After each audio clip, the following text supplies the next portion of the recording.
Hey everyone, it's attorney Bianca Jordan from brazenlegal.com. Thanks so much for watching today's video. Please be sure to subscribe to the channel so you don't miss the next one. Today's video is to answer someone's question about all of the recent changes to asylum. And the question is, I heard I can't apply for asylum anymore. Is that true? The short answer is no. People can still apply for asylum. However, over the past 4 years, there have been a lot of changes to asylum policy within the United States that makes it a little bit harder for people to apply for asylum.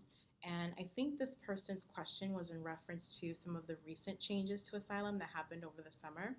So, one of the major changes that was introduced back in June of 2020 is that if you are applying for asylum, they can possibly just send you straight to removal proceedings without allowing you an opportunity to really have your case heard.